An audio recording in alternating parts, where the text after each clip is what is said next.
what he did to me was, God, took that money that I thought I had, and it was like he just kept kicking me in the balls, even though I wasn't talking to him or seeing him or having any type of every single day that I looked at my dog, looked at my little Sapphire, and I knew there was nothing I could do to get her out of her pain and the uncomfortable situation that she was in.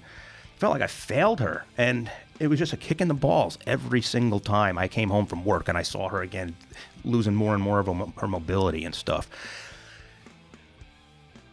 I don't usually like to get people in trouble. I'm not a cop caller or anything like that. I know if somebody calls the cops on me, I hate them for the rest of my life.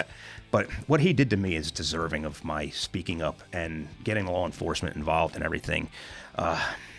If he's going to do this to me, he's going to do it to anybody else. He has no remorse, he doesn't have any humanity. And if I'm the reason or part of the reason that he's let out of Congress in a pair of silver bracelets, I'm going to be a proud SOB. Yeah, you should be. Yeah.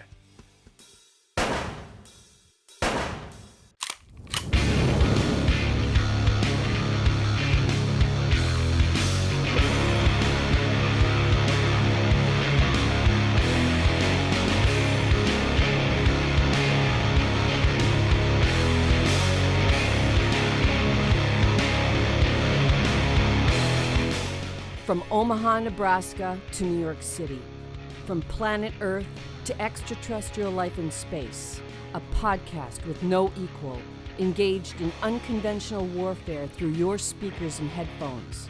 This is a show about embracing the suck, conquering your demons, and finding God in the face of adversity. Chris Tonto Peranto. Switch is on. Motherfucker, I'm gonna shoot you in the face. Ian Scotto. You know, Ian and I have been dating for a long time. You are now tuned into the Battleline podcast.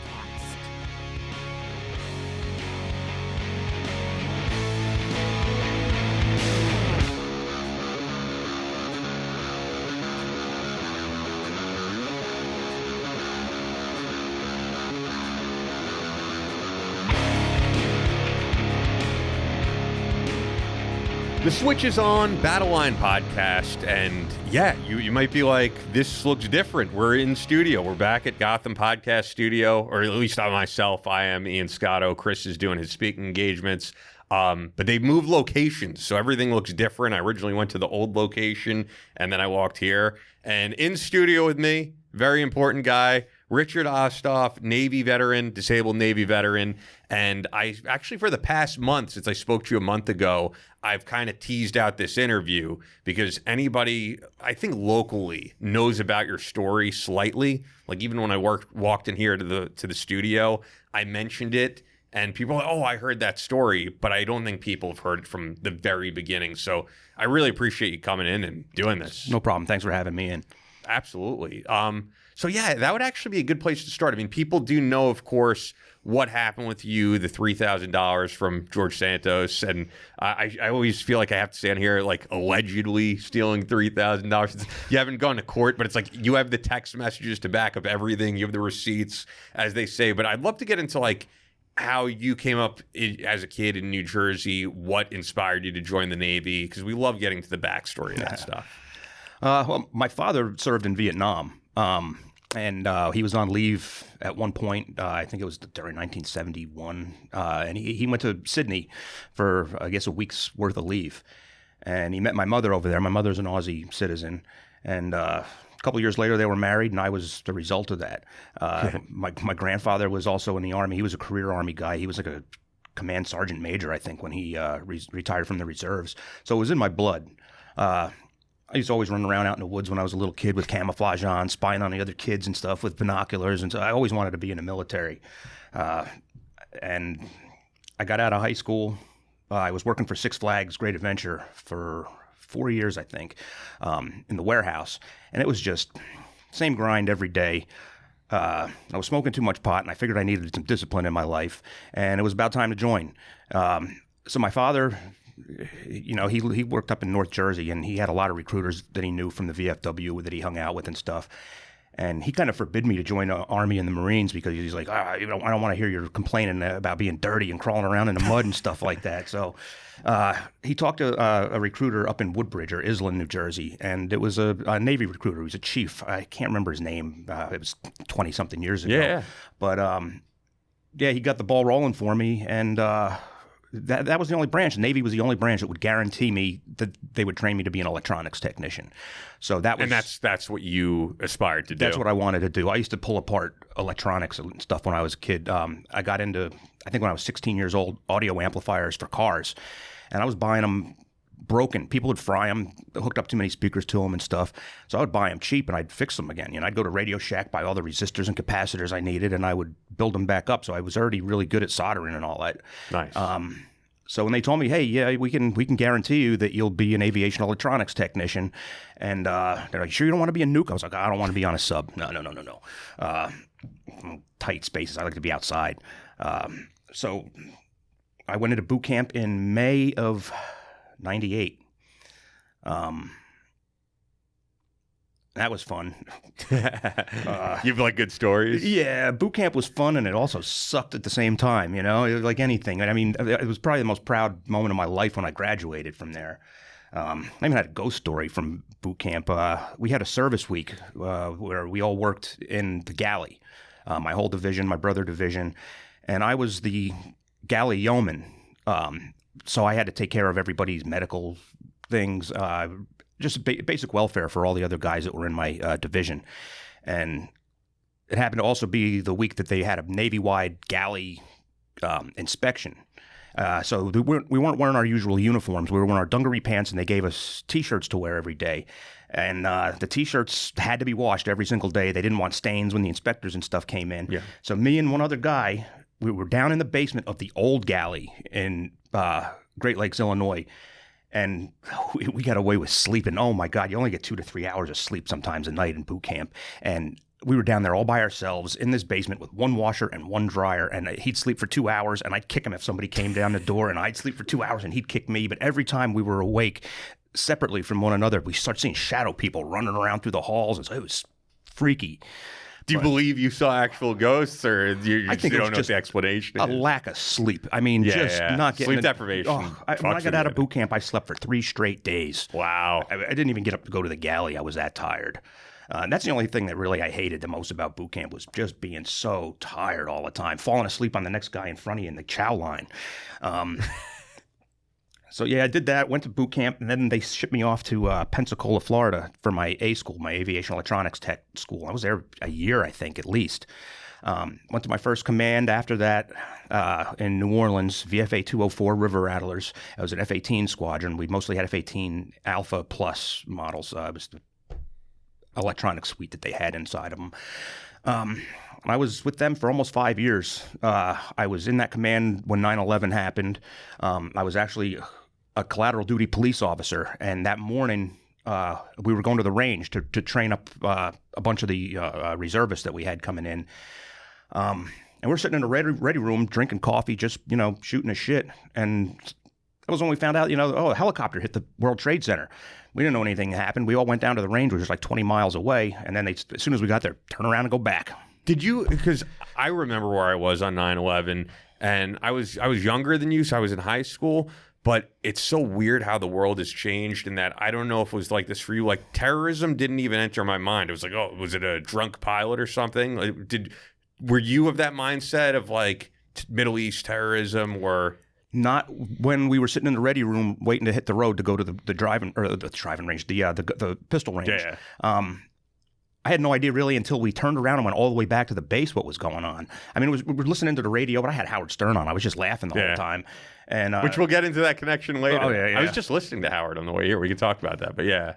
And so that was when everybody's world changed. I mean, Howard was kind of early in that, like, he was live on air and yeah. reporting exactly what went on. They play it back on Sirius every September 11th too. Yeah, and like you hear the anger, you hear the passion, and some and the of confusion. Yeah, exactly. And listening to it now, some of it might sound like a little misguided or something, but we were picking up the information as it came in. Piecemeal. Exactly. So it was very real. Mm-hmm. But yeah, I'm sure at that point, did it hit your mind of, okay, I'm going to be going to Iraq or Afghanistan? Or... Yeah, I was actually scheduled for a regular rotation to the USS Nimitz on the 18th, and we were supposed to be pulling out of Norfolk on the 20th. And that was just to move it from one home port to another. We were supposed to be taking it from Norfolk, where it had a major rework. I think it was in dry dock for like 3 or 4 years at that time. And it was going to San Diego to become part of the Pacific Fleet. So we pulled out of port 9 days after September 11th, and we were all sure we were going over there. We're on the boat, the multi-billion-dollar boat, and it's got an aircraft on top of it. We're probably going to be the first ones over. And a few days out, they told us, stand by. And we floated around outside of Brazil for weeks, just doing circles, waiting for orders. And then I think they wound up ordering the Roosevelt instead of us. Okay. So we got to continue on. But, man, what a nerve-wracking couple of weeks that was, thinking we were going to be going over there. The Master Chief was already talking to me because I was a collateral duty police officer, whether or not I was going to be on shore working with prisoners or something like that. I was crapping my pants about it, you know? I mean, I signed up to be an electronics tech, not a, you know. But because of that, were you the type of guy, because we have so many veterans on this show who served in combat, and like a lot of them are like, yeah, this is what I joined for. I'm going to be going over to the Middle East. We're going to be fighting terrorists. Like, for you, being in electronics, was that what you wanted to do? That was what I wanted to do. Yeah, I wanted to be in electronics, or you wanted to be overseas in a war zone? When I was a kid, I think I wanted to be G.I. Joe and be over there with a gun in my hands and stuff. But I hit my 20s, I got a little smarter than that. But I would not have been averse to them sending me in there to do something. I mean, I raised my right hand, and I swore an oath that I still uphold to this day. Sure. I'm not in uniform anymore, and I'm still speaking out about this crooked politician guy. Yeah. So I swore an oath to the people of this country and to uphold the Constitution, and I'll do that until my dying breath. Forget what I was getting at. No, I was going to ask. So when you say that, you did serve in combat, or you didn't serve? No, I was never actually in combat. I don't have a combat action ribbon or anything. So, and I know that you're a disabled vet. How did that happen? I injured my discs in my back. I have hearing loss, bad PTSD, and bipolar disorder with, I think, ADHD, and I got the whole salad. Which, I mean, just speaking to you, it must be, I don't know if you're on it, but like under control, because you seem like completely stable individual. I'm on Prozac now, and I've been on it for probably the last 7 or 8 years. I'd been on Zoloft the last 2 years I was in the Navy. I had some really bad depression. It pops up, I guess, in your early to mid-20s, too. That's about when you first start getting diagnosed with that stuff. So I've been on Prozac. The Navy actually first put me on Zoloft, and one day in like 2009, 2010, after I had finally come back to New Jersey, I just crashed. It wasn't working anymore. I was out walking my dog at Monmouth Battlefield one morning, and I just started crying for absolutely no apparent reason whatsoever. And then 2 seconds later, I was laughing, but the tears were still coming out of my eyes. And a couple months after that, maybe a couple weeks after that, I checked myself into the VA hospital in East Orange, New Jersey, for 2 weeks into the psychiatric clinic just to stabilize myself and get some meds that worked. And they got me on the Prozac. The Prozac took maybe a week and a half to start working, where I stopped thinking about hurting myself anymore.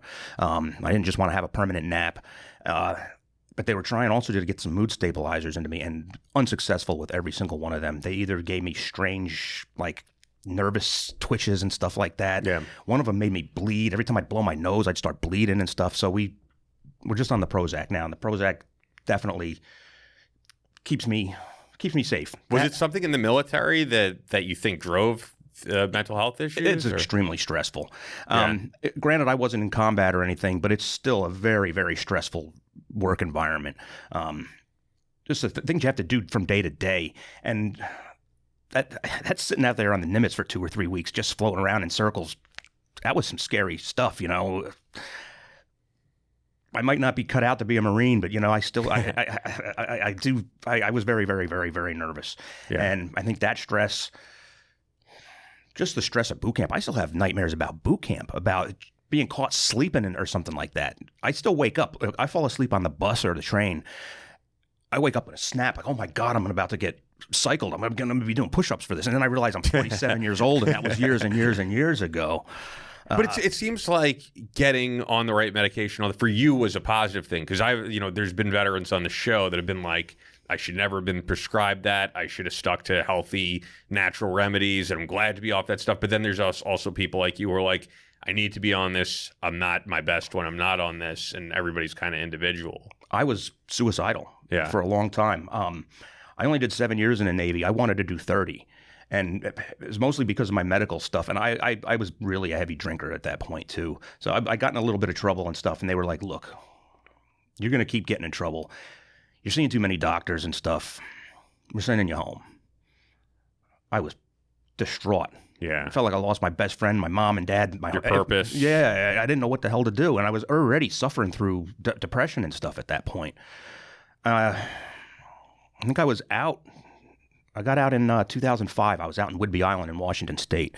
And thank God that was a place where my dad lived about 70 miles from the base. So I got some family support while I was going through all that junk. And I hadn't really stabilized yet. And I was still, my dad told me that I was reckless, that I was going to get in a car accident. I was going to fall off a mountain somewhere, because I had a Jeep and I had 4x4 and all through the snow, all the logging roads and stuff through Washington. And I flipped my Jeep a couple of times, buried it in the snow, had to wait 3-4 months one time to be able to tow it out of there. It was so much snow. And I just didn't care about living anymore. So I got a dog. I can't even remember the exact details about it. I was going to a veterans group meeting every week, and one of the guys in there knew somebody from Texas who was, I think it was called like Vets for Pets or Pets for Vets or something like that, and they got me a dog, and when I got that dog, it was like a miracle. I've always had dogs in my life, but having my own dog for the first time gave me something to care about besides myself. Sure. So instead of doing all the dumb stuff, trying to fall off of mountain roads and stuff, I would take her out hiking. I'd take her fishing with me. Just cuddle up with her, let her lay in bed and snuggle. I mean, if I had any nasty thoughts come into my head about hurting myself or anything, I would think about the dog. My little Sapphire. Nobody's going to take care of her as well as I am. And what type of dog was it? She was a pit mix. That's cool. And she might have been full pit. I don't know. They told me she was a rescue from a puppy mill somewhere. And that's probably like the perfect dog for a guy who's a vet, who's seen some stuff, to have a little muscular little playmate. Yeah. And there are all these like negative stereotypes of pit bulls, but like some of the nicest dogs I've ever met have been pit bulls or Rottweilers, those type of dogs. It's all about the owner. Exactly. You have an asshole on one end of the leash, there's definitely going to be an asshole on the other end of the leash. So and you know what I wanted to ask you? We'll expand on this. But was your call sign Ozzy? Because I know you have like Ozzy, I figured. My last name's Osthoff, so they started calling me Oz and Ozzy and stuff because I guess the T and the H are hard to pronounce or something like that. But were you also like we were before we were recording? You were talking about like concerts you've seen in AC/DC. I was like, are you was that like a metalhead thing? Like no, Ozzy not really. Or, it was just that was what they started calling me. It just worked. And it was around the same time that what was that movie? American Pie. American Pie. I was going to say, and one guy was called Ozzy or something like that in there too. So I guess it just fit at the time. That's cool. All right, so getting into the dog story, so because this gets into the gist of what we're going to talk about today. So what happened from there? Your dog needed surgery, right? And also, you were just down on your luck in general, and I don't know if you want to get into that. Well, that's part of the story. So I moved back to New Jersey in 2009. I just wasn't going anywhere. It was so hard to find work out there, up in the mountains and out in rural Whatcom County, Washington. A beautiful place to live. I'd go back there in a heartbeat if I could find a job. It was just, you got mountains over here, rivers over there. I'm a big fisherman and a hunter and stuff, so it was flowing in my blood, the love for the place. Thank God my dad still lives out there because that gives me reason to go back sometime. But I came back in October of 2009. My mother and her husband were getting ready to move to Florida, do the whole retirement thing and stuff. So I stayed with them for 6 months, I suppose, and then moved in with my brother. He had just bought a house at that time. Well, Irish brothers, that didn't last too long. So I wound up moving in with a neighbor, an elderly gentleman. His name was Alex. I love him to death. I don't even know if he's still alive anymore because after we got evicted, I think he moved in with his sister up in Boston area somewhere. And how'd you meet that guy? He lived 2 doors down from my brother. Okay. And actually, one of the guys I used to work with in Six Flags when I was a teenager knew him. Used to hang out, and he would drink at his house every night, and they shoot the shit and watch TV and stuff. And he pretty much told me, he was like, yeah, this guy, the one that lives right down the road from you, he needs a roommate, you know. You need somebody to keep him, you know, occupied, and to, you know, he needs a friend, and he could probably use the extra couple of bucks every month. So I moved in with him. It was, the house was really embarrassing. It was in bad shape. It hadn't been cleaned in years and years and years, but it was a place to go, and I got along with the guy. And he needed help, and I was willing to help him, and I needed, you know, a roof over my head. So I was there for 4.5 years, I want to say. And I was working with a guy doing, we were installing emergency backup generators. This was right after Sandy. So we were going down Long Branch, Belmar, all the shore towns in Jersey, installing these generators for these like multi-million-dollar mansions and stuff. These people. So that would be a few years later then. Because I'm just thinking, just 2009, yeah, and Sandy was probably, I'd have to look, right, like 2012? About? Yeah. 2012, I think it was, exactly, yeah. So I had been installing these generators, and I had another job with another guy, but I left that to do the generator thing. I was going to another meeting with veterans, the PTSD, anger management type of meeting. And Ocean Ride, the local county bus service, used to come to pick me up every Wednesday to take me to my meeting in Brick Township. And I walked outside, normal day as any other, with my coffee in one hand and a newspaper in the other. And I slipped on a little patch of ice in the driveway, slipped maybe about 6 inches, and then my foot hit the blacktop again. My foot stopped moving, but the rest of me kept going. It just cracked, snap, pop, and I broke it in like 14, 15 different places. It just shattered. I knew right then when I fell on my butt into the snow, I was like, crap. I just lost everything. I can't work. I wasn't even 70% disabled through VA at that point. I was only getting maybe about $800 a month. So I knew right then and there the rent's not getting paid. The bills aren't getting paid. I'm screwed. What can I do? I work in construction. I've got a broken leg. I can't stand up. So I had 4 surgeries to reconstruct my ankle over the next year. I had one to pull a couple of pins out after they didn't need them anymore. And in that time, I couldn't work. Every time I had another surgery, I was down for another 3 or 4 months. And eventually, the landlord just had it, and they put us through the eviction court. And this was in February of 2016 it was. Okay. So I was in a tent living on the side of Route 9 in March. Cold as hell out there. People might wonder too, though, when you say like your dad was nearby to where you were at, you know, when you were stationed, like, did you have family who was willing to help you out, or?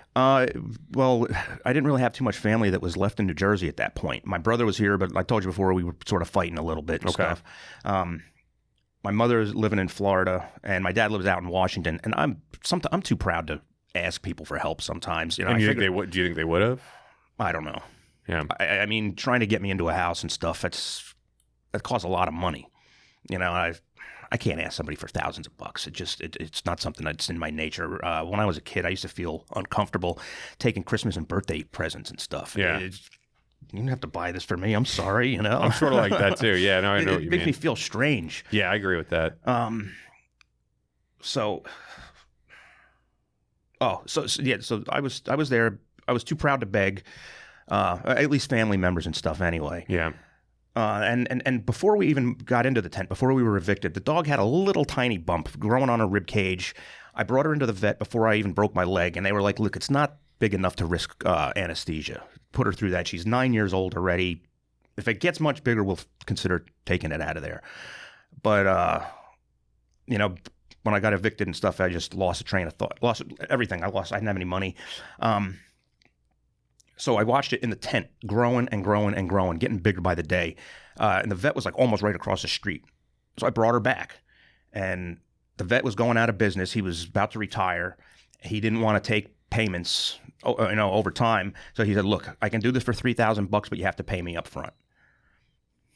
I think I had tears in my eyes and stuff. It was devastating. I was like, So one of the veterinary technicians that worked in the place, was a really sweet lady. She told me that she knows a man who does veterinary and like animal rescue charities, and that he's well connected. He knows a lot of people. A lot of people know him, and he does this like on a daily basis, raises money on GoFundMe for people to help them out. And she said, do you want me to help? You want me to ask him if he'll help you? I said, sure, I could use it, any help. And I'm at the vet. The vet tech is telling me this. She shows me a couple of the other things that he had up on Facebook about some other animals. It looked 100%, on the boards. And I think we got about $900 in the first week. It just started flowing in. I had a lot of my old Navy shipmates and stuff were donating $50, $100, $200 a piece. And it's like you could have set that up on your own, right, without this guy. But I only had a cell phone at that point, and it wasn't even really a smartphone. Sure. So, and you figure, this guy is going to help me out. Which, by the way, what was his name George Santos at the time? His name was Anthony Devolder. Yeah, because I remember hearing, because this guy's had so many different aliases. Which 4 or 5 at least so far.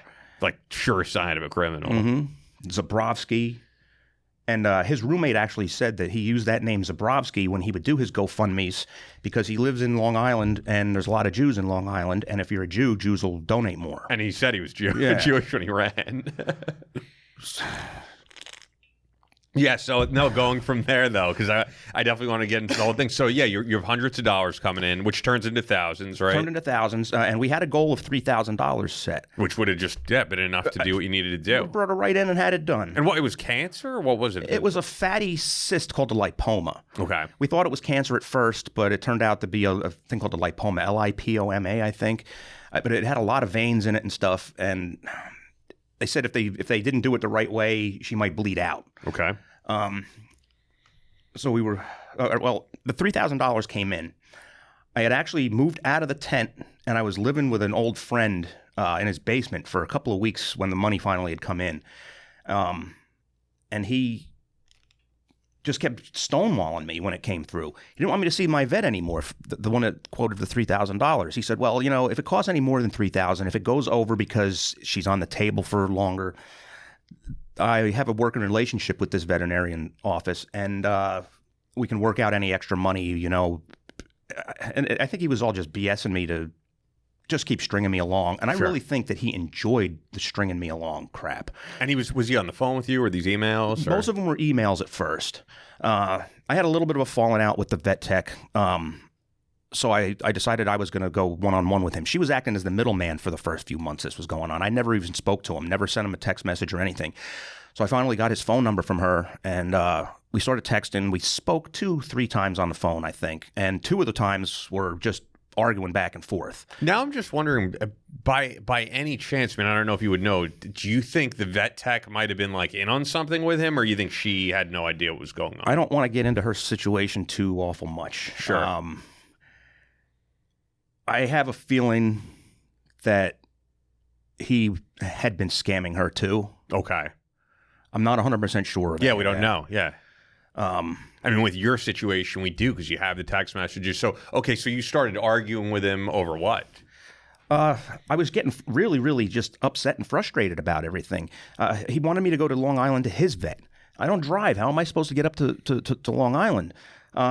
So the vet tech brought me and Sapphire up to this veterinarian in Long Island or Queens or whatever it was.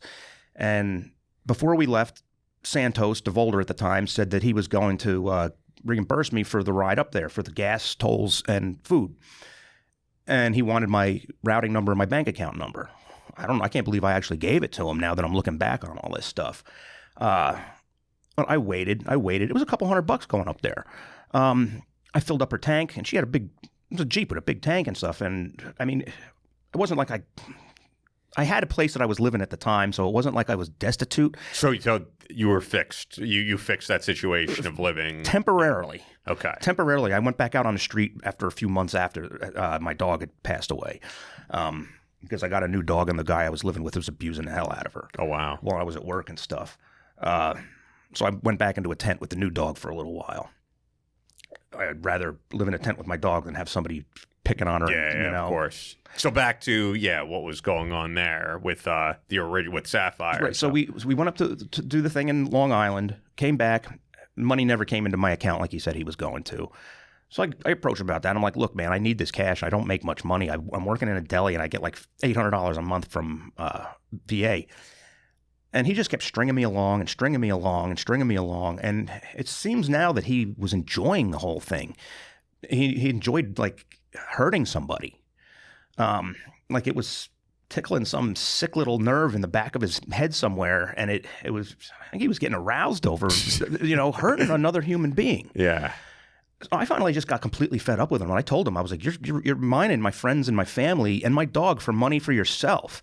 And he told me that was the most offensive, horrible thing anybody had ever said to him. And then what was that about? And I'm just wondering, like, meeting who we now know as Santos in person, like, what was your impression of him just as a human being? He seemed fake.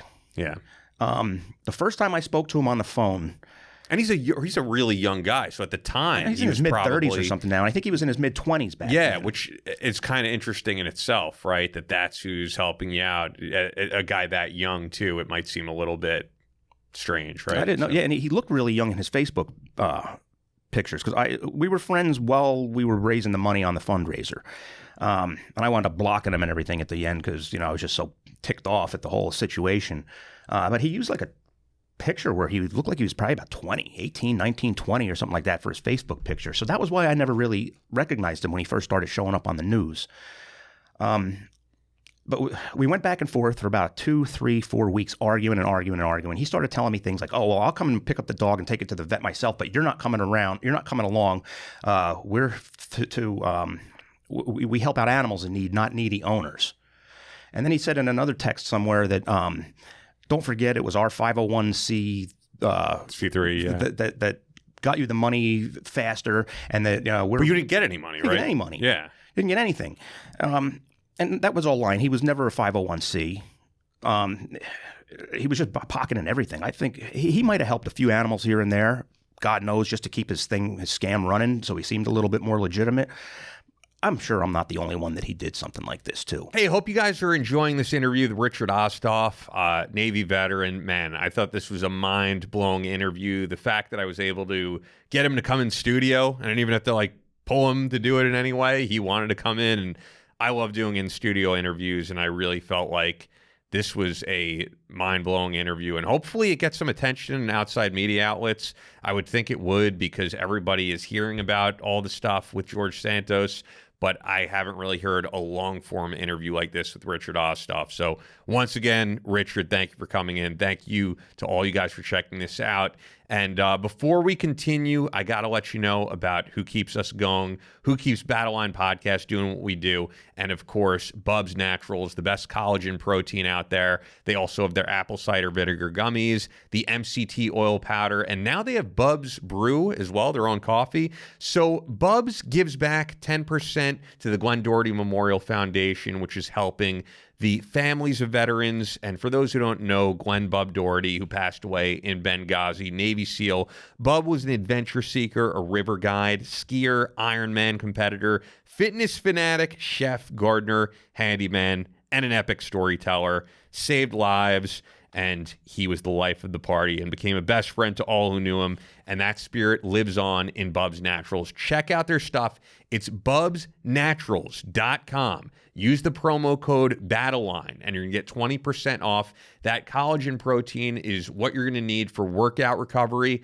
It's also great for hair, skin, nails. And collagen, that's the building blocks of the body. That's what helps keep you young, keep your joints and all that moving. So check it out, bubsnaturals.com. Use the promo code Battleline for 20% off. It's something myself and Tonto constantly use, and we recommend it to everyone, whether they're working out or looking to get over an injury. It's something you're going to need. And also, every show, of course, is sponsored by our friends at Fort Scott Munitions. Fort Scott Munitions is a manufacturer of multi-federal patented solid copper and brass CNC spun ammunition.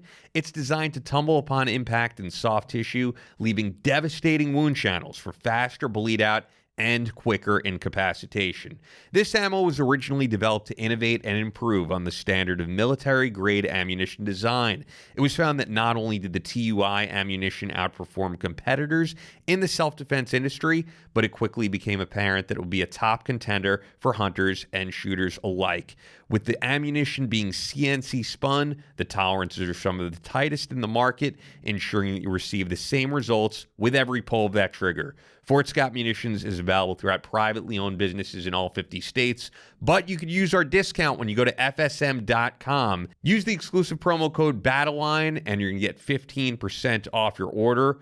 Only available to listeners of the Battleline podcast. Fort Scott Munitions is a proud supporter of Chris Peranto, Battleline Tactical, and the Battleline podcast. And now, back to the exclusive interview with Navy veteran Richard Osthoff. So what happened? He just went off the grid completely after a certain amount of time? We'd argued back and forth on the phone a few times, and then he just wouldn't answer my calls or anything anymore. I didn't know what to do. You know, the dog's dying, and I didn't have the money to pay for it. So I have a friend, Michael Bowl, who runs the New Jersey Veterans Network. It's a suicide prevention and outreach program, a mentor outreach program to help vets in need. And I'd known him for a few months at that point. He's helped me out a lot. He got me a bike to get back and forth to work. He's given me clothing.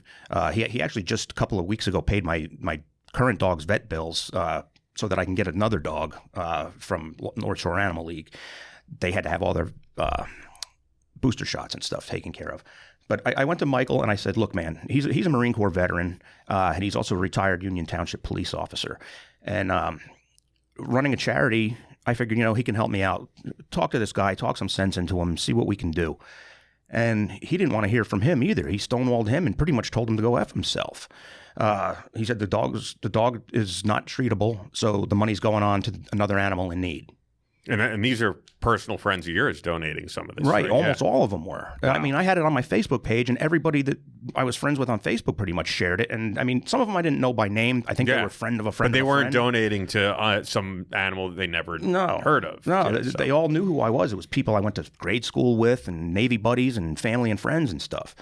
So I told them in November 16th, I posted, this was back in 2016, I said something to the effect of, we were scammed by Anthony Devolder and Friends of Pets United due to subterfuge regarding payment and some other stuff. Sapphire's not getting her treatment because we don't have the money, and she's going to have to be euthanized within a few months. And that was, October? I think it was in February. I finally had to have her euthanized because that thing just sucked the life out of her. Wow. When it started growing, I watched the fur on her face start turning whiter and whiter and whiter, and it was taking all of her energy away. It turned her old, like in a couple of weeks, couple of months. So you had to do what you had to do. Yeah. So one day she just wouldn't even get up anymore, and I think I went to work that day thinking about her the whole time, like, oh my God, I hope she's all right. She's laying on the floor, probably peeing on herself because she can't move. So the next day I had a friend come pick me up, and we went to an emergency veterinary hospital, and I had to have her put down. And I didn't even have the money to do that. I had a couple of weeks notice. I knew that she was going down fast. So I started, when I wasn't at work, I started panhandling to get some money faster to have her euthanized and cremated. I got a few $100 for that. I think it was $600 altogether. I got about $450, and I called my mom, and we weren't really getting along at that point. And I was like, look, Ma, this dog, I can't watch her suffer on the floor anymore. Can you give me the last couple $100 I need to have the dog put down? And she sent it to me right away. I don't remember how she sent it. We didn't have Venmo and stuff back then, but yeah. So I had to go and have my little baby put down because people wouldn't help her, or people helped her, but the one person that was in control of all the funds that people helped was just being a shit. Did you get a second dog immediately? Because you said 3 weeks later. Okay. One of my Navy buddies, Eric Rasmussen, he was a Navy chief. He was an avionics tech also. He was in my first command with me. Nice. I haven't seen him in almost 20 years, but we speak almost on a weekly basis. He lives in North Carolina, excuse me, and he's involved with a pet rescue called Forever Home, or Forever Friends Home Rescue. And he saw that I needed a dog. I mean, I was falling down on my knees, crying in the shower, thinking about her. I was going to work, and I was cutting meat to make sandwiches, and I'd be like crying all over the slicer and stuff. I couldn't even sell the sandwiches I was trying to make.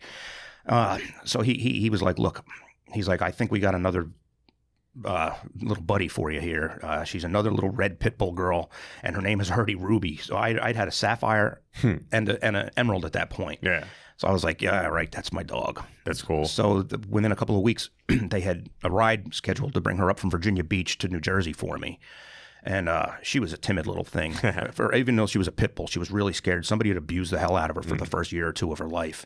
So it was another rescue. Yeah. I only get rescues. I mean, there's so many dogs in shelters and stuff. And I always get pit bulls because they're overloaded with pit bulls. And I mean, and they have the cutest little faces on them. They're just so expressive. Yeah.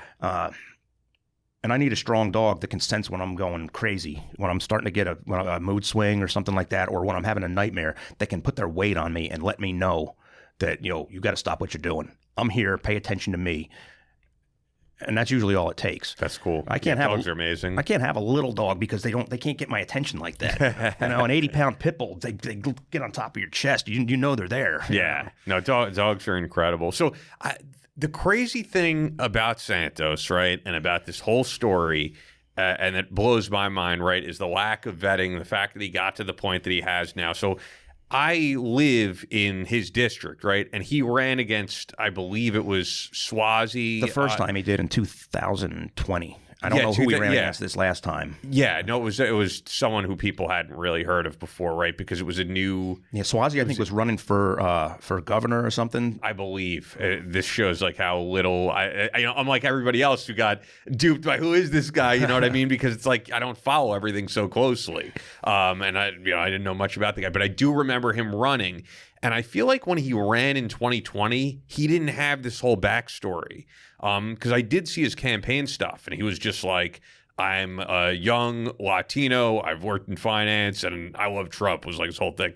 And then 2 years later, or whatever it would be, 2 years later, or 3 years later, he had this whole backstory. So the thing that's just interesting to me, it's like, was he not on your radar as he was running? And then all these other people who've come out with all these lies, like, how did none of this break the surface while he ran for Congress for a second time?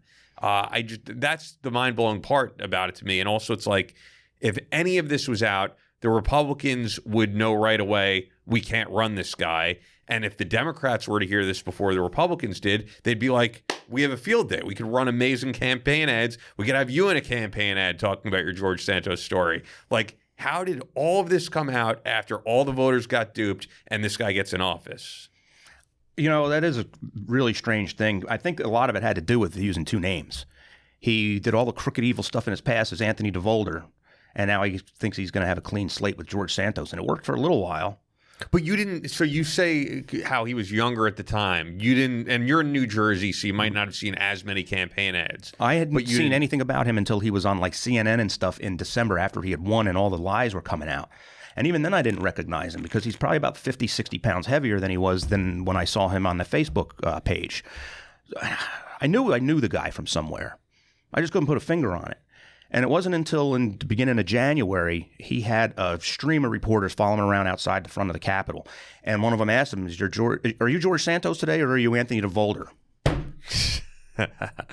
Yeah. So I called Mike Bohl up instantly. Where did they hear the name Anthony Devolder? Because it must have been something not related to It wasn't related to mine at all, no. So I went back into my phone and I'm like, is that guy? I know it was something like that. That name sounds familiar. So I looked it up. All those texts from 6 years ago were still in my phone. I almost shit. I called Mike Bohl, my mentor. I called him right away. I was like, you remember this guy? You remember what happened? And I was like, yeah, watch the news. That's him. You must have been like, it must have been an insane moment. Like, you're probably shaking. When it first happened and he disappeared off the radar, I wanted to press charges against him. And we couldn't find him. I tried to go through GoFundMe. All they could do was block his name and email address for any further accounts. And I went to law enforcement. I called the cops. I think it was New York City police, and I also called my local police in Howell, New Jersey, and nobody could find him. They had no idea who this guy was, so the money just flew away. You're saying prior. Okay. Prior, back in 6 years. Yeah, and it wasn't until this January I saw him on TV, and I was like, I got him. And we still don't even, I could be wrong on this. We don't even know if George Santos is his legal name, or do we? I think all four of those names, it's like George Anthony Santos Devolder or something like that. I think he uses them all. Yeah. I don't know. But when I get back to that other dog that I had, when I got the new dog, I was living with a friend, and after a few weeks of having her there, he was abusing her. I could tell as soon as his truck or his motorcycle would roll into the driveway, she would start shaking and she'd pee herself. I was like, I got to get the hell out of this place. So I moved out, and I was homeless again for a few more months. It was a nicer weather at that point in time, but I would have rather been homeless in a tent than live with somebody that's abusing my dog. Yeah. And then not too much later, a friend of a friend had a house in Freehold that was opening up. And I've been living in this house ever since. And the guy who owns the house and his family have become really, really close personal friends of mine. I consider them family now. I work with him. He gives me employment. If I miss rent for a couple of months or even more sometimes, I had hernia surgery and I was out of work for almost a year. He doesn't kick me out. He's like, well, you can work it off when you get better. It's in a really, really good situation. Yeah. So I've been in that house now, and I was there maybe about a year and a half, and a friend of a friend said, hey, I know somebody who's got another dog that they can't keep because they're in a condo, and the condo management can't have a pit bull. She's only about a year old.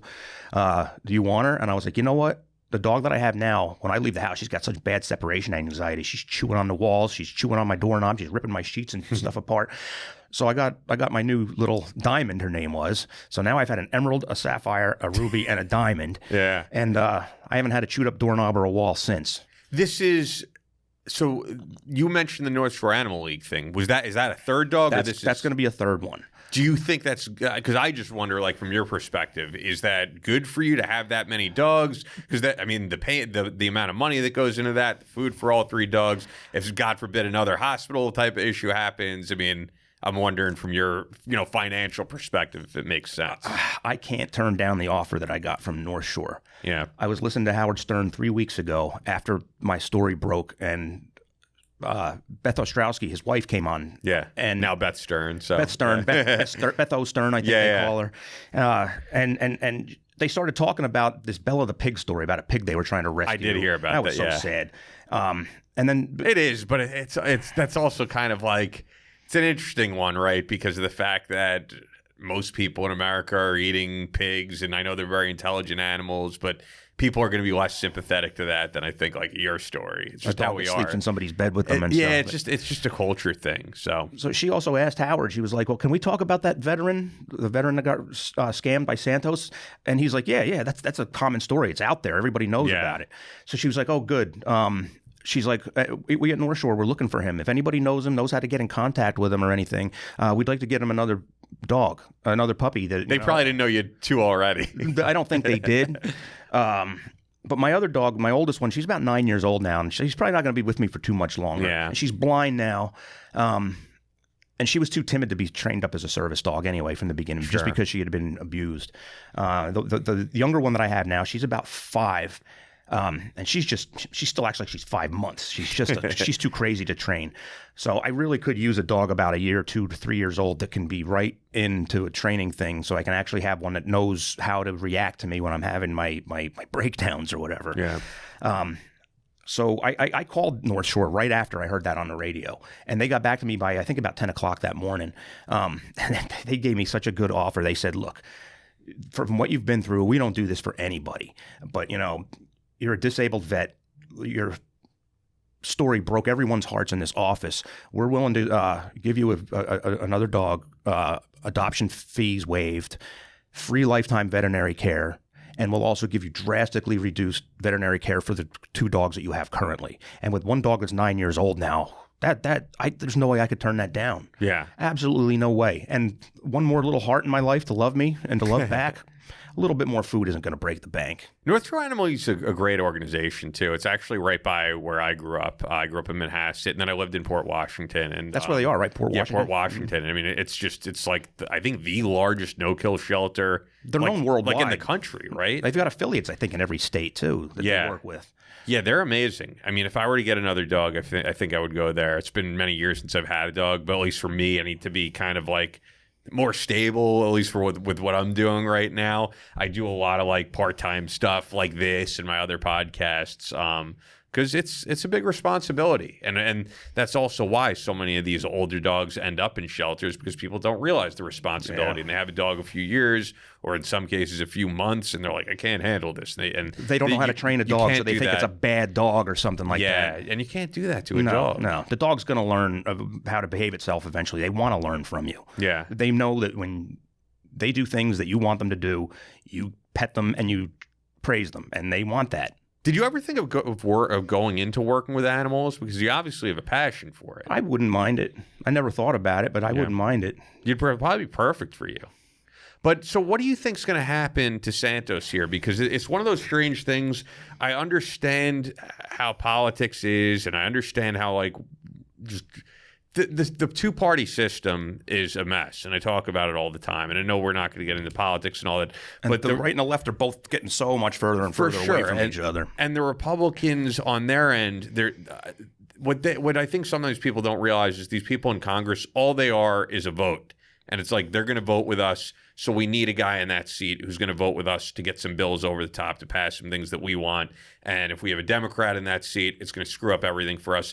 I'm sure if it wasn't such a polarized two-party system and they were just using their ethics, they would go, we got to get this guy out of here. This doesn't look good. But I think if they had more than a 4-seat majority, if they had 15 or 20-seat majority, it would be a totally different story, too. So I wonder if they're like plotting the perfect time to get this guy out, because more and more stuff is compounding, and like the weird thing is like what he did to you, there's some type of criminal motive for I'm gonna get cash. But so many of the other stuff he did is the type of guy who's just a compulsive liar who lies about stuff that has no bearing on anything and isn't going to help him in any way. Like when he says, I produced Spider-Man on Broadway, like it's not going to help your political career. The biggest Broadway flop ever, by the way. That's true. I remember, because there were all those injuries. I remember, like in the Actors theater, were falling out of the air and landing in the audience and hurting. Yeah, people. I remember that. That was a weird time, man. So it was weird that he even mentioned that. But yeah, I wonder what's going to happen to this guy. Like, is this the type of thing where he eventually winds up in jail? It's kind of odd. I wasn't going to bring this up, but it's odd that I'm wearing a New York Islanders hat, because I don't know if you remember. Are you a hockey guy at all? I'm like my Devils. So, okay. Well, I figured you're from New Jersey. But do you ever see that 30 for 30 on John Spano, the owner of the Islanders? No. So he was George Santos before there was George Santos. He owned the Islanders for a short period of time, and he claimed to be this like millionaire, had all this money, and it turned out it was all a lie. He wasn't worth nearly that, and he had to write checks to the NHL, and like he'd have to write a check for $300,000, and he'd write a check for $3,000, and they'd be like, it's missing a few zeros here, and he'd be like, I don't know what went wrong, and he'd be buying time until all these lies compounded. And he eventually wound up in jail. And this guy was a career criminal, because once he got out of jail for that, he worked for another company, was stealing money from that company, went to jail. And I know he's currently in jail. Yeah, so I'm wondering like how this Santos story ends. Is it going to end with him in jail for something he did? Because more and more stories are coming out. I figured we'd heard all of them, but like by the day, there's more things coming out. Like, is it gonna end with him no longer in Congress? It has to. Yeah, it has to. Well, what does he do then? Does he kind of wind up in the scenario you were in, where he's out on the streets? Like, what happens to this guy?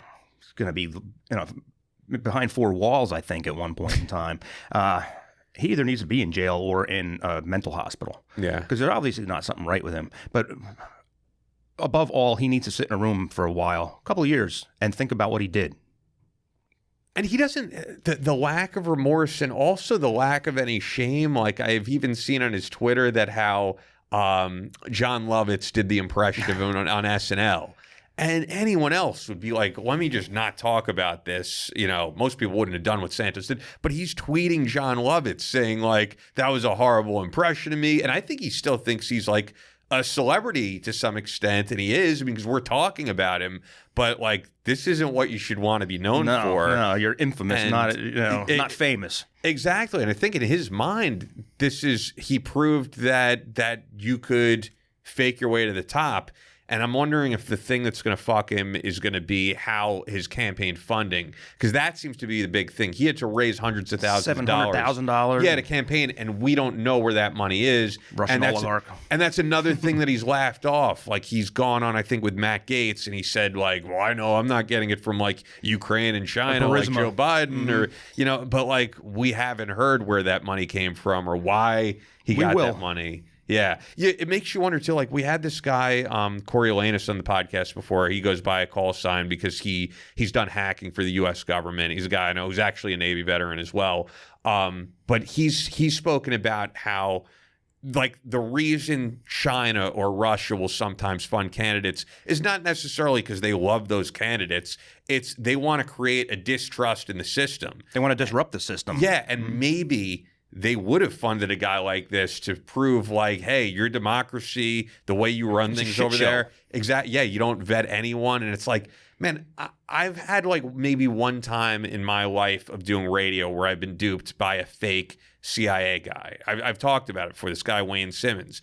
But and the reason I was because he had like quotes on his book from major people that we see on TV, generals, and he seems completely legit.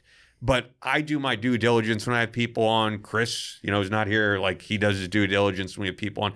I don't know how you get to that level that you dupe the Republican Party, get into Congress, and now you are a congressman. It's mind-blowing to me, especially the stuff that he didn't go to the college he said he did, that he didn't work at all the places he did because Goldman Sachs and Citibank. But, like, to me, that could have been resolved in a day. If you gave me that resume and I own a corporation or something, I'm making some phone calls. And you wanted to work for me, yeah, I would have called. Did this person ever work here? What did they do here? Did this person graduate that college?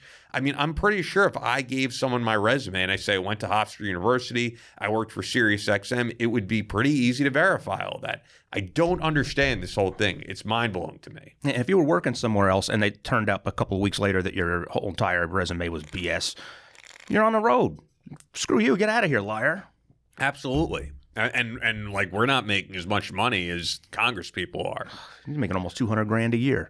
Yeah. Now he's not even on committee assignment, so he's doing nothing. He's earning a free paycheck, sitting on his laurels, doing not a damn thing. And, in my opinion, what many of them are doing, Republican and Democrat, and we hear about it all the time, is like, they're in the inside of what's going on with businesses, and almost all of them are doing insider trading. That's not really insider trading because it's legally not insider trading. And he's the type of guy who's probably going to get in on that and make a ton of money. Yeah, I don't know. I mean, no one in Congress is going to want to like co-sponsor a bill with this guy. They're not going to want his name attached to anything. Marjorie Taylor Greene just did yesterday. They did? I didn't even know about that. Get into it then. I didn't know about it. I don't even remember what it was. I was reading it on the way here. Yeah, I mean, I'm not a fan of her by any stretch, but it's like even her, I would think, who has like, I would think her resume is at least what it says it is, Why would you want to align yourself with someone who we know their whole identity is a lie? Tying an albatross around your neck. He's a big, fat, bespectacled albatross. Do you think we're going to see a congressional hearing and like you're going to be out there and maybe like get a chance to get your due, and like what do you like, I asked you before, like what do we ultimately see happen? Well, I was first contacted like the day after my story broke, after Jacqueline Sweet's story broke in the news. The very next day, the New York State Attorney General had contacted me, and I gave them my whole story, and then it moved up from there. Now I'm talking to the last week I spoke to the FBI about it, so they're working on it. And it's all rolling up into the whole big ball of everything that he's done so far. I mean, he treated me so badly back there 6 years ago. It dehumanized me. It made me feel like a piece of garbage. And just talking to law enforcement about it has really made me feel a hell of a lot better. It makes me feel validated. Like, you're not a piece of garbage, Rich. You have a right to be upset about this, and, we're going to help you. Does it seem like when you say you spoke to law enforcement, does it seem like they're stacking things up and piling like a case against this guy? They told me that they would call me back if they needed any more information. They needed to straighten some stuff out text messages and stuff that I sent them came in out of order. Okay. But they said they got their hands so full right now that it might take them a few weeks to get back to me. Yeah. It's personal. I don't know if they meant they had their hands full with him, but they just said they had their hands I mean, full. it's personal to me too, because I've said it on the show. Like, this is my congressman. And I think being from like New Jersey and being from Long Island and at least following politics on some extent my whole life and probably your whole voting life, like there's always that clown in Congress from some other state, you know, like you mentioned Marjorie Taylor Greene, and you're like, who are these fucking idiots who voted for this person? And it's a weird thing when like the number one most embarrassing person in Congress is your district, and like, you know, my district, like it's an affluent area. It's like a very more Oyster people, Bay and stuff up there, right? Yeah, more people. I'd have to check that. I know, but it's There's mansions everywhere. People got Washington, 6-7 Queens. acres.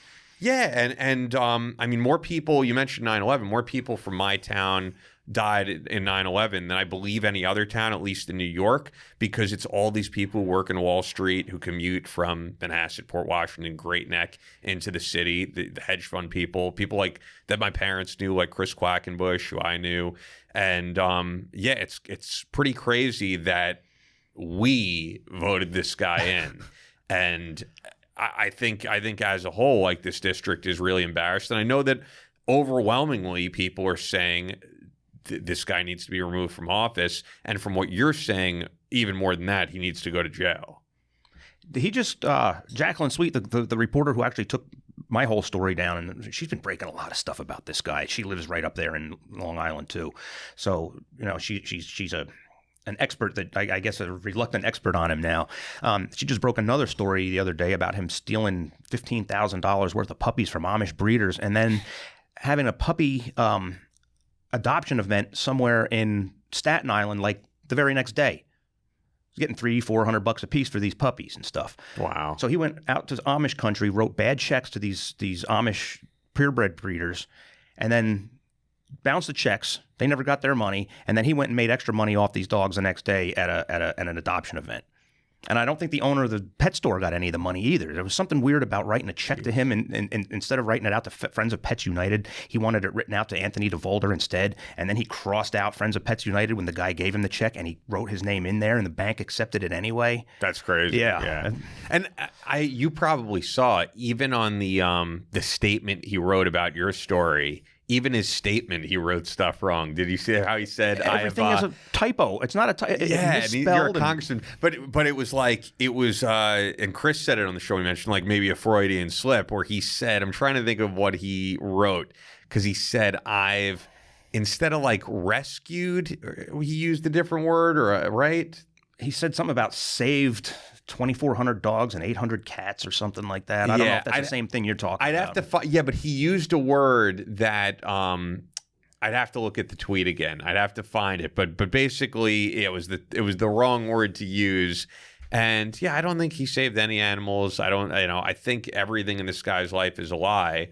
Everything from his mom dying in 9/11 when she wasn't even in the country, to the drag queen stuff, his family surviving the Holocaust. Yeah, and it's also, look, I mean, I know this is different than the other things we're talking about, but it's definitely sketchy, the fact that he was married to a woman, then he comes out as gay. Needed a green card so he didn't have to go back to Brazil and face the music there for the stolen checks. You think that's what it is? Probably. Yeah. And that makes so me easy even to wonder, read. is he a gay man? Is he not? I mean, I don't know. Everything is a lie, so it's very hard to know. He was putting on that voice, if it even is put on, that whole affected voice that he has. Back in 2006 when I spoke to him on the phone, the whole spiel he gave me on the phone about, was he married to a woman, or? I don't know. Okay. I don't know. I only spoke to him the 3 times. He gave me this whole spiel at one time on the phone when the first, like, how you doing, get to know you sort of a thing. Yeah. And it was, I helped rescue all these dogs and cats and horses, and he rolls his eyes to emphasize stuff. And then he says, and I even had 8 baby jumping goats, and he looks away like you can tell he's lying. He's like looking to that one side of his brain where he's full of shit. Yeah. And he says, I rescued 8 baby jumping goats in my car, and that was on when I was on CNN the first time with Aaron Burnett. they played something right before she started questioning me, and he was saying that exact same thing on a pre-recorded interview, the exact same spiel he gave me over the phone. It was rehearsed. He had a script. He was going on his whole con man script.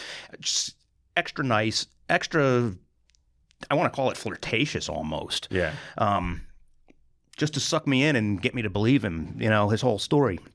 I wonder if he's starting to feel the heat, man, because and maybe he gets off on it, as you said, but it's like everywhere he goes now, it's microphones in his face. I heard that he locked himself inside the office. That's in Queens. Swazi's office. Yeah, it still says Swazi. I've driven by there. My friend actually lives right on that same road. In Douglaston? Yeah, in Douglaston. His apartment's in Douglaston. So yeah, it still says Swazi on the building, but I think he might be starting to feel the pressure because there's no way that this guy doesn't walk down the street now and get yelled at by everyone. People are pissed. Saw him a couple of weeks ago getting off, I think it was in LaGuardia or JFK.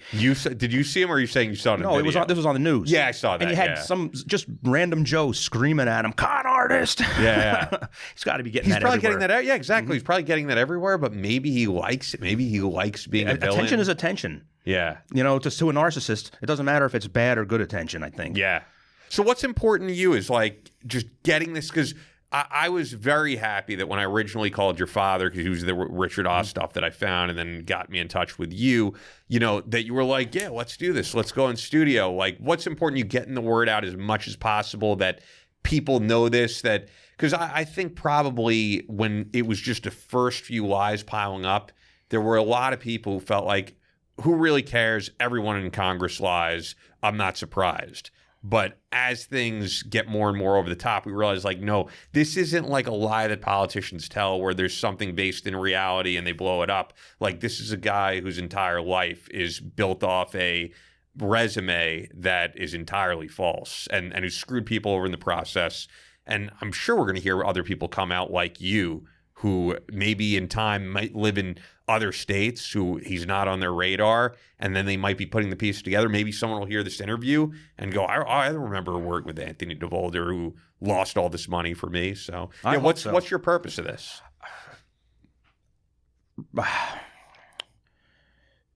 Pretty much, I'm doing this for my baby Sapphire. She didn't die in vain. This guy's got to go, and if her story helps get him out of where he doesn't belong, she's in heaven right now looking down, and she's got her tail wagging, I think. And if I didn't come forward with this, I wouldn't be able to sleep at night. I wouldn't be able to live with myself, because if I didn't bring this to the forefront and people didn't know that he does stuff like this, he might just continue doing it. Yeah. Like I said before, he's a danger to our country. He's writing laws and stuff now. Like I said, I'm not wearing a uniform anymore, but I can still defend this country. Yeah. I've got a voice, and I'm not going to be silent about this. I really don't like doing all this stuff. I don't like the attention. I'm a very introverted guy. I haven't had a girlfriend in 14 years.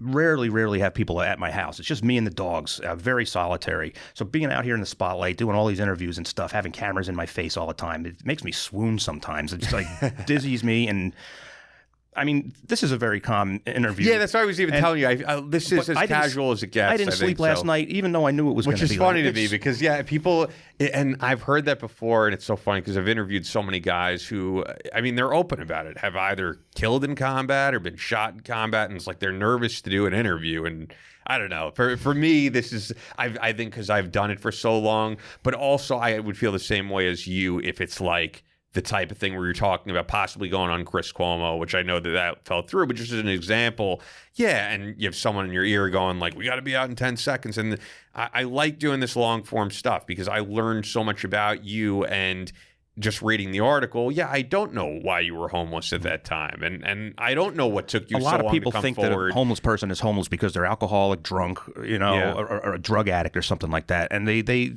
don't realize that people can be hard workers, break a leg, break an arm, dislocate something, and they're out of work and they get evicted. It happens. It could happen to anybody. And the amount of veteran homelessness too. I feel like there's veterans who really transition and they thrive, and some of them build multi-million-dollar companies. And then there's a lot of veterans who have a lot of trouble transitioning.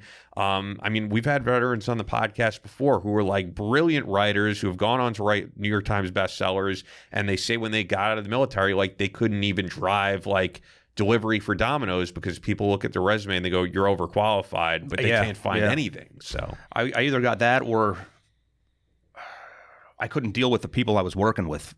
You know, being military and having to follow a set of rules a certain way for a number of years. And then you work with some civilians, especially some like 16, 18-year-old kids who just don't care. I used to get pissed. I mean, I'd throw stuff around, and part of the PTSD and stuff too. I just storm out of a job and quit just because everybody else sucks. You know? And then also some of those kids just don't know how to speak to veterans. In that I've had so many guys come on before. Adults. Yeah, but veterans in particular, I've had a lot of guys come on before where, and sometimes it's adults who will, "Hey, how many people did you kill?" Like, and that is not, whether you're a veteran served in combat or not, like that is not the first thing they want to hear. So, yeah, that's not something cool to talk about. I know guys that have been in combat that have taken that, and they don't want to talk about it either. And if they do, maybe it's a setting like this. Maybe it's a setting of just other veterans.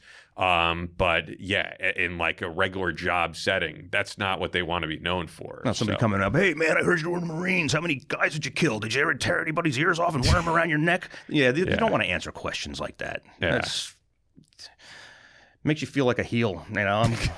No, it's true. And I think like people forget all the great things that guys do in combat, all the lives that they have saved, and also just all the stories I've heard of guys who have served in combat, unlike you, but like they embed themselves in the culture. They do get to know children, and unfortunately the stuff that goes viral is like the veteran misbehaving and doing something completely terrible, and that's how it all gets painted. And there's a lot to do with the polarization of everything. It's the same with like the story of a police officer who's helping people in the community.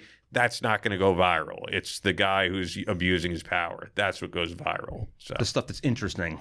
Yeah. I mean, even like the congressman who's doing the right thing and passing great law, like George Santos is going to get the attention because it's like inflammatory and it's bizarre and wild. So, yeah. It's a circus act. Yeah, but in this case, it's important people hear it because something does need to be done, and it's really unprecedented. I don't think there's ever been anyone in the history of this country who rose to these ranks off a completely fraudulent resume. So, and you know, I've had a few people tell me that, you know, if he's going to do this to a veteran and a service animal, what else is he going to do? He's going to go set fire to an orphanage so he can erect an oil rig or something there. He's like Boss Hogg from the Dukes of Hazzard or something. He's a super villain. Yeah. Not so super villain, I should say. Exactly. Yeah. Well, I do hope we see the day that you get to confront this guy in person, you know, not physically or anything like that. I hope that I get to sit on a witness stand, and I'm pretty sure that day is going to come. He tore my heart out by taking my best friend away from me. She would have died eventually anyway, but if I would have had 2 or 3 more years with her, that would have given me time to get another dog before she passed away so suddenly and everything. What he did to me was, God, took that money that I thought I had, and it was like he just kept kicking me in the balls, even though I wasn't talking to him or seeing him or having any type of you know, every single day that I looked at my dog, looked at my little Sapphire, and I knew there was nothing I could do to get her out of her pain and the uncomfortable situation that she was in. I felt like I failed her, and it was just a kick in the balls every single time I came home from work and I saw her again, losing more and more of her mobility and stuff. I don't usually like to get people in trouble. I'm not a cop caller or anything like that. I know somebody calls the cops on me, I hate them for the rest of my life. But what he did to me is deserving of my speaking up and getting law enforcement involved and everything. If he's going to do this to me, he's going to do it to anybody else. He has no remorse, he doesn't have any humanity. And if I'm the reason or part of the reason that he's let out of Congress in a pair of silver bracelets, I'm going to be a proud SOB. Yeah, you should be. Yeah. So wrapping things up here, man, any like public social media you could promote, anything, any websites you want people to go to or anything like that? New Jersey Veterans Network, they could always use donations and stuff. I think it's njvn.org expansive.org. Okay. Michael Bowles, the founder, president. There's been a lot of people offered me money personally. I don't want to take money from anybody. I'll take a dog from North Shore.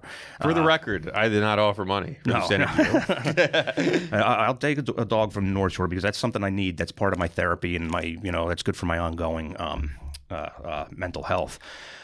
I don't want money. And New Jersey Veterans Network has helped me out so much already. In order to get the dog from North Shore, they required that I had both of my dogs completely up to date on their vaccinations. So I brought them in last Friday, I think it was, to have that done. It was almost $700, and New Jersey Veterans Network paid it without even asking me, without batting an eye. So if anybody wants to donate, if they have any inkling to donate to me personally, I don't want that. Donate to New Jersey Veterans Network. Perfect. Or North Shore Animal League. North Shore Animal League too. Yes. Yeah. Those are definitely both. Thank you for bringing that up. They, like I said, they offered me free veterinary care, everything. Beautiful organization. I've been working with a manager up there. Her name is Rachel. This is like one of the most personal dog adopting experiences I think you could ever have. She wants it to be such a perfect, or the whole organization wants it to be such a perfect match for me and my other two that I have now. She keeps calling me, do you want a dog like this? Do you want a dog like that? I mean, it's going to be the right dog. It's not me like, hey, we have a dog. You want it? Yeah. She's finding the right match. They're great. You might go on Howard. That'd be cool. That would be cool. I was actually on Howard before I went into the Navy. We didn't get into that? No, I'm a little embarrassed about it now because it was like a kind of juvenile thing to do. But, he always has these guys on that could fart on command and all that junk. You're one of those guys? I wasn't in on the show. I called him up on the phone, and this was like 3 weeks before I went to boot camp in '98. And I was like, yeah, I can blow air up my ass with my air compressor, and I can fart on command. And he was like, oh, do it. So I did it, and that was like one of my last memories before I went in. Well, if you were able to go back on with like something important, that would be cool. If the guy gets out, like that's my one thing with Howard now, man, because I listened on the way here to the Mike Shinoda interview, which was really good. But like, dude, come in studio, man. Get back in studio. He came in for Bruce. I know. That's the one thing that it's just like, dude. I mean, he's still a great interviewer. It's great hearing like that Mike Shinoda thing. But he's very weird with that. He's got the OCD and he's a germaphobe. I can understand it, and. But the last time I was here, when I was in the other location, was when everybody was masked up and everything. And I do not miss that whole era. Like this is nice. When all of our interviews, for the most part, we do on Zoom, and it's great. I mean, it makes me able to do this with Chris because he's in Kansas. But like to me, this is radio, and I don't get to do this often enough. So I'm really thankful you came in because I enjoy being in studio and like getting to meet these people. It was fun for me too, man. So I appreciate it. Thanks so much. And for the listeners, I'm sure there's like new people checking us out who just heard about this story. Subscribe to us wherever you're listening. Leave us a comment. Leave us a review if you're on Apple Podcasts, or like it if you're on YouTube. I just opened up, and we talked about on the last show, the Battleline podcast vault.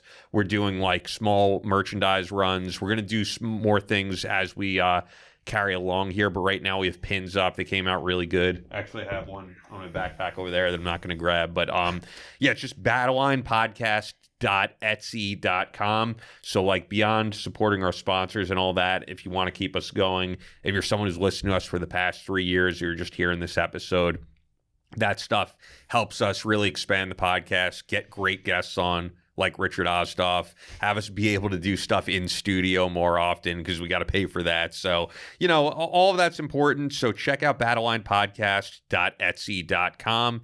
And we appreciate you guys listening. Chris is going to be out for a few shows. I'm going to tell you guys in advance. He's got like a ton of speaking engagements coming up. That's his priority. I mean, truly, like that's what pays the bills, and he loves doing it. So it's just going to be me here interviewing these next few episodes, and he'll be back in, I think, like 3 weeks from now. But as always, new episodes up every Monday. Check us out, and Richard, really appreciate you coming in, man. I appreciate you having me. The more years that I have to pick up this story, the better. And that's for any media outlets that hear this interview, like, please write something from here and like pick it up and get it out in your media outlet. Like more and more people need to hear this beyond just people who know this show. So thank you. Thanks, guys. That's all for this episode of the Battleline podcast. but we'll be back on Monday with more American Straight Talk. Until then, be sure to follow us on Instagram at Battleline Podcast and on Twitter at Battleline Pod. To sign up for future Battleline tactical courses, go to www.christantoparanto.net. Believe in yourself, face all challenges head on, and as always, never quit.